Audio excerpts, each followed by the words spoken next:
CM Revanth Reddy Edupayala Vanadurgamma ఆలయానికి వేములవాడ ఆలయానికి నిధులు కేటాయించి అభివృద్ధి చేస్తున్నామని కాంగ్రెస్ నాయకులు మైనంపల్లి హనుమంతరావు తెలిపారు.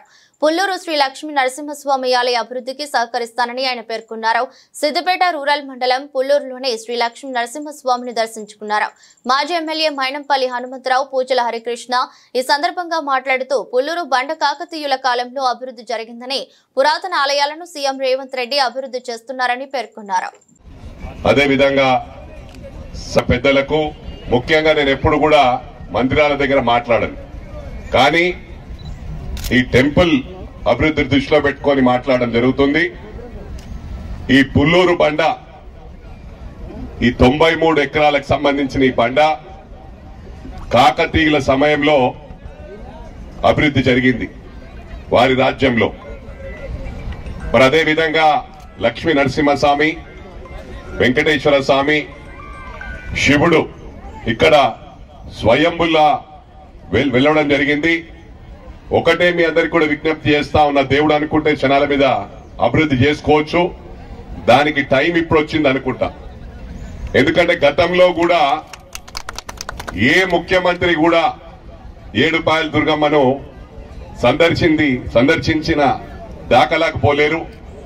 కానీ మొన్న 25వ తారీఖు, డిసెంబర్ 25వ తారీఖు గౌరవ ముఖ్యమంత్రి రేవంత్ రెడ్డి గారు అక్కడికి వచ్చి దర్శనం చేసుకొని అభివృద్ధి కోసం 35 కోట్లు, గతంలో ఒక రూపాయి కూడా వారు ఇచ్చిన పాపాన పోలేదు, 35 కోట్ల రూపాయలు ఇచ్చారు.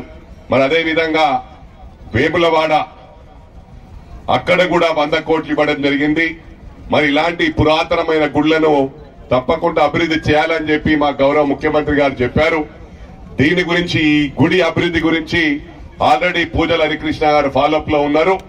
తప్పకుండా మేమందరం కలిసి గౌరవ ముఖ్యమంత్రి గారిని ఒప్పించి తప్పకుండా అభివృద్ధి చేస్తామని చెప్పి కూడా ఈ సందర్భంగా తెలియజేస్తూ, పత్రికా సోదరులకు, ఎలక్ట్రానిక్ మీడియా సోదరులకు దీన్ని హైలైట్ చేసి, ఎందుకంటే ఒకసారి ప్రారంభిస్తే దాతలు ముందుకు వస్తారు, దీన్ని ప్రచారం చేసే పూర్తి మీకు అంటే అనుకుంటే మీరు మీడియా సోదరులు అనుకుంటే హైలైట్ చేయొచ్చు.